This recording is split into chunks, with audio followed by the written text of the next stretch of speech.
বিশাখাপত্তনম থেকে কিনে আনা কিছু রেয়ার আর বিউটিফুল জিনিসের মধ্যে এটা একটা। এটা যখন বিশাখাপত্তনম থেকে আরাকু ভ্যালি গেছিলাম তখন এটা কিনেছিলাম। বাঁশ দিয়ে তৈরি কাপ, ভীষণ সুন্দর, জোড়ায় জোড়ায় কিনতে পাওয়া যাচ্ছিল। আর এই বাঁশ দিয়ে তৈরি কাপগুলো শুধু সাজিয়ে রাখার জন্য নয়, এটার মধ্যে চা, গরম জল, গরম কফি, এনিথিং খাওয়া যাবে। Hello everyone, welcome back to the channel ঈশ্বর সাইডি নতুন পাতায় তোমাদের সকলকে সুস্বাগতম জানাই। সকাল সকাল উঠে কাজে লেগে পড়েছি, কারণ আজকে আমার রান্না করা থেকে ছুটি। উপনয়ন বাড়ির নেমন্তন্ন আছে, সুতরাং নেমন্তন্ন বাড়ি যেতে গেলে আমাদের রান্না বান্না থেকে ছুটি পড়ে যায় যখন ঘরের মহিলাদের। আর যখন ঘরের মহিলাদের রান্না বান্না থেকে ছুটি পড়ে যায় তখন অন্যান্য কাজে মন দিতে বেশি ভালো লাগে, লাইক ঘর সাজানো বা ঘরে জমে থাকা কিছু কাজ, যেমন আয়রন করা বা কিছু কাছাকাছি বা গোছানো বা ঘর বাগানো, এই সমস্ত। তার মধ্যে আমি ভাবলাম আজকে সুটকেসটা পরিষ্কার করে নিই। অনেকদিন ধরে জামা কাপড়গুলো সমস্ত পরিষ্কার করে তুলে দিয়েছি, কিন্তু সুটকেসটা যে পরিষ্কার করব সেইটা আর সময় পাচ্ছি না গো। আর আমি ওই বাইরে থেকে নিয়ে আসা সুটকেস প্যাকিং করে তুলে রাখলাম, আবার যাবার সময় ওটাই ইউজ করলাম। এটা আমি পছন্দ করি না। আমি যখন নিয়ে আসি তখন একদম ক্লিন করে তারপরে তুলে রাখি, তাতে যতবারই করতে হোক না কেন একটু খাটি, যাতে জিনিসটা পরিষ্কার আর ভালো থাকে। কাছে দূরে যে যেখান থেকে দেখছো আমার ভিডিওটাতে অবশ্যই একটা লাইক দিও এবং তার সাথে সাথে ভিডিওটা শেয়ার করে দিও। আর অবশ্যই চ্যানেলটাকে সাবস্ক্রাইব করো। বিগত কিছুদিন ধরে আমরা ঘুরতে গেছিলাম ভাইজ্যাক ট্যুরে। ভাইজ্যাক গেছিলাম, তার থেকে আরাকু ভ্যালি ঘুরতে গেছিলাম, সীমাচলমের মতো মন্দির ঘুরলাম, তারপরে সেখান থেকে পুরী ঘুরে জগন্নাথ দর্শন করে ঘর ফিরলাম। তার সমস্ত ব্লগগুলো আমি শেয়ার করেছি, তোমরা কেউ দেখে না থাকলে অবশ্যই গিয়ে ঝটাপট দেখে নাও। খুব সুন্দর সুন্দর ব্লগ, তোমাদের অবশ্যই ভালো লাগবে। উপনয়নে নেমন্তন্ন দুদিন আগেই ছিল, তার জন্য গিফটটা হাজবেন্ড মশাই আগের দিনই কিনে নিয়ে চলে এসছে। এবং এরপরে ঝটাপট চান টান করে রেডি হয়ে নেবো, আর মেয়েটাকেও রেডি করে নেবো, নিচেই যাব। আমাদের নিচে কমিউনিটি হলেই নেমন্তন্ন আছে, আর আমাদের ফ্ল্যাটেই উপনয়ন অনুষ্ঠানটাও হচ্ছে, সেখানেও একবার যাবো ঘুরতে এবং তার সাথে তোমাদের সাথেও শেয়ার করব উপনয়ন অনুষ্ঠানটা। গতকালই ফেসবুকের একটা পোস্টে দেখছিলাম যে ছেলে মেয়ে উভয়কেই নাকি উপনয়ন দেয়া যায়, এবং একজন পিতা মাতা তার কন্যা সন্তানকে উপনয়ন দিচ্ছে। এবং তারা এটাও বলছে যে শাস্ত্রে নাকি এটা আছে যে কন্যা আর পুত্র দুজনকেই কিন্তু সমানভাবে উপনয়ন দেওয়া যায়, কিন্তু সচরাচর এই জিনিসটা কিন্তু দেখা যায় না, সবসময় ছেলেদের ক্ষেত্রেই দেখা যায়। তো তেনারা বলছে এটা সমাজ সৃষ্টি করেছে যে ছেলেদের হবে মেয়েদের হবে না, কিন্তু শাস্ত্র বলছে উভয়কেই উপনয়ন দেওয়া যায়, উভয়কেই পৈতে দেওয়া যায়। তো দেখে খুবই ভালো লাগলো। অনেকে মনে করে যে অনুষ্ঠান বাড়ি থাকলে বুঝি কাজটা অনেক কমে গেল, রান্না বান্না করতে হলো না, কিন্তু কথাটা একদমই ভুল। তার কারণ হচ্ছে সকালবেলা টিফিনটা করতে হচ্ছে, তারপরে দুপুরবেলা লাঞ্চটা করতে হলো না বলে রাত্রেবেলা আবার নতুন করে সমস্তটা করতে হবে। মানে ভাতটা করা থাকে সেটাকে আমি গরম করে নিলাম, তা হবে না। আটাটা মাখা থাকে, রুটিটা করে নিলাম, সেটা হবে না। তারপরে তরকারিটা একটু করা থাকলো, একটু ভাজা ভুজো করে নিলাম, সেটা হবে না। পুরোটাই নতুনভাবে রাত্রেবেলা করতে হবে। সুতরাং আমার মনে হয় নেমন্তন্ন বাড়ি থাকলে কাজটা বেড়ে যায়, বই কমে না।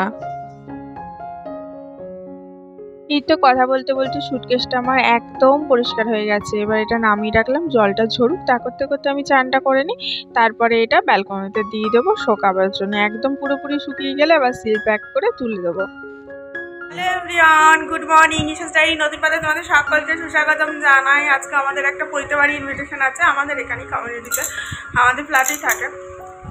তো এটা হচ্ছে আমার সাজ, ইয়েলো শাড়িতে সেরেছি। এই নেকপিসটা আগেরবারে শান্তিনিকেতনে কিনেছিলাম, খুব সুন্দর, কিন্তু এর সাথে ম্যাচিং করা কানেরটাতে জং ধরে গেছে। তো এই কানেরটা পরেছি, কালকে লাইভে অনেকজন বলছিল এই কানেরটা পরে দেখতে নাকি খুব সুন্দর লাগছে। আর এই হচ্ছে এইগুলো বেনারস থেকে কেনা চুড়িগুলো। আর এই হচ্ছে আমার কুটিকুড়ি, ও সেজেছে খুব সুন্দর ড্রেসে, ওর সাথে হাতে চুড়ি পরেছে।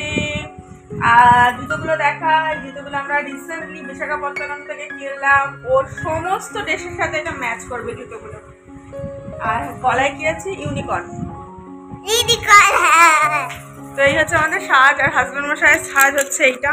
এই যে হাজবেন্ড মশাই বসে আছে, জাস্ট ওয়েট করছে বেরোবার জন্য। আমি ফাইনাল টাচটা হয়ে গেলেই বেরোবো, মানে এই জাস্ট রেডি হয়ে গেছে, গিফট নেবো আর বেরোবো। তো চলো ঘুরে আসা যাক পৈতে বাড়ি। এই যে গিফট নিয়ে বেরিয়ে পড়লাম আমরা বৈতের অনুষ্ঠান দেখতে।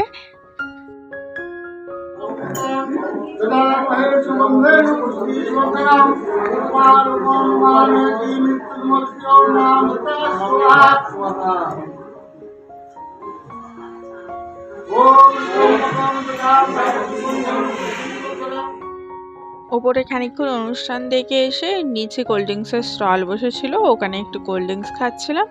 তারপরে আমরা বসে গেলাম লাঞ্চে।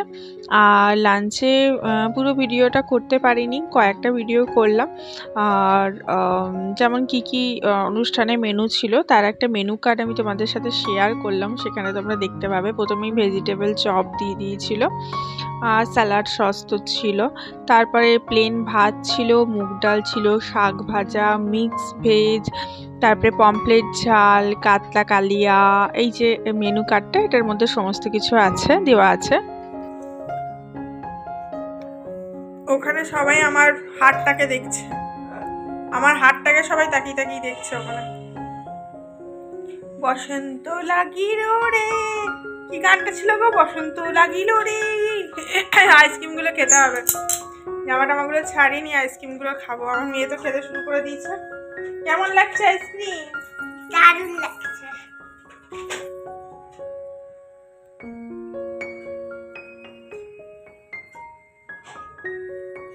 আমি দেখ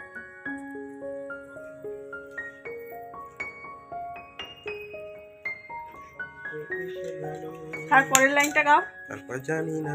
ও বাবা, আমি আবার ক্যামেরা নিয়ে আসছি। বসন্ত এসে গেল, গান গাইছে, আমি ক্যামেরা নিয়ে আসছি যে গানটা শুনবো বলে। বসন্ত বসন্ত বহিল রে, লাগিল নেশা ফুলবারে।